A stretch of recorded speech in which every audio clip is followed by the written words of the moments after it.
Hello again, Sunday School class. Hope you had another good week.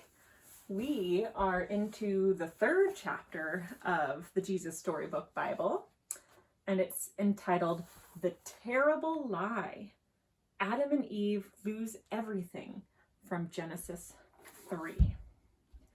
Adam and Eve lived happily together in their beautiful new home, and everything was perfect for a while. Until the day when everything went wrong. God had a horrible enemy. His name was Satan. Satan had once been the most beautiful angel, but he didn't want to be just an angel. He wanted to be God. He grew proud and evil and full of hate, and God had to send him out of heaven. Satan was seething with anger and looking for a way to hurt God. He wanted to stop God's plan, stop this love story right there. So he disguised himself as a snake and waited in the garden. Now, God had given Adam and Eve only one rule.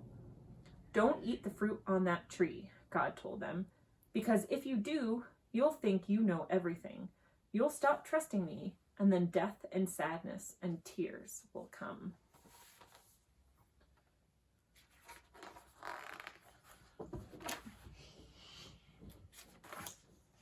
You see, God knew if they ate the fruit, they would think they didn't need him, and they would try to make themselves happy without him. But God knew there was no such thing as happiness without him, and life without him wouldn't be life at all. As soon as the snake saw his chance, he slithered silently up to Eve. "Does God really love you?" the serpent whispered. "If he does, why won't he let you eat the nice, juicy, delicious fruit? Poor you. Perhaps God doesn't want you to be happy." The snake's words hissed into her ears and sunk down deep into her heart like poison. Does God love me? Eve wondered. Suddenly, she didn't know anymore. "Just trust me," the serpent whispered. "You don't need God. One small taste, that's all, and you'll be happier than you could ever dream." Eve picked the fruit and ate some, and Adam ate some too. And a terrible lie came into the world. It would never leave. It would live on in every human heart, whispering to every one of God's children, "God doesn't love me."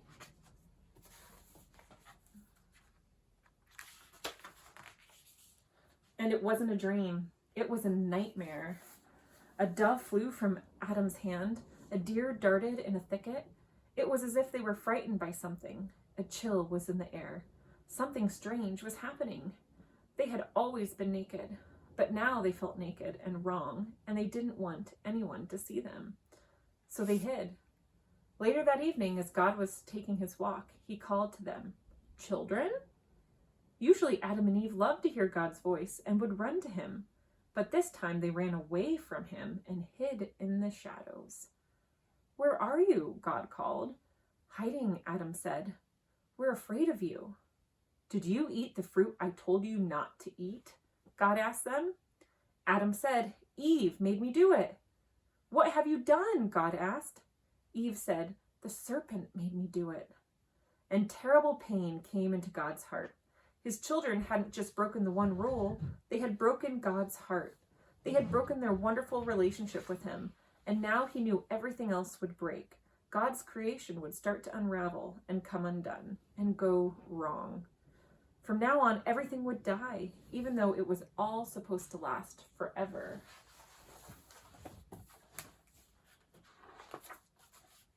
You see, sin had come into God's perfect world, and it would never leave.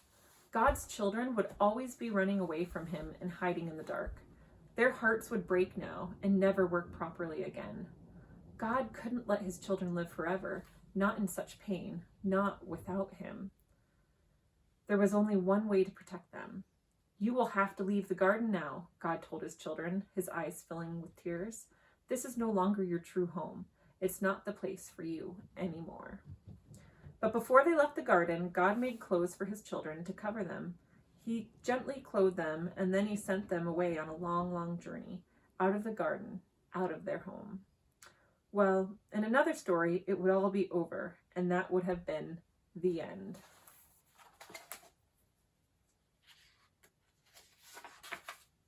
But not in this story. God loved his children too much to let the story end there. Even though he knew he would suffer, God had a plan, a magnificent dream. One day, he would get his children back. One day, he would make the world their perfect home again. And one day, he would wipe away every tear from their eyes. You see, no matter what, in spite of everything, God would love his children with a never stopping, never giving up, unbreaking, always and forever love. And though they would forget him and run from him, deep in their hearts, God's children would miss him always and long for him, lost children yearning for their home. Before they left the garden, God whispered a promise to Adam and Eve. It will not always be so. I will come to rescue you. And when I do, I'm going to battle against the snake. I'll get rid of the sin and the dark and the sadness you let in here. I'm coming back for you. And he would. One day, God himself would come. So that's the end of that chapter there. And don't forget to look at your Jesus Storybook Bible coloring book, and then you can color the page that went with today's lesson. The snake whispered a terrible lie to Eve. I want that. We hope you have a good week, and we will see you next week. No. Goodbye.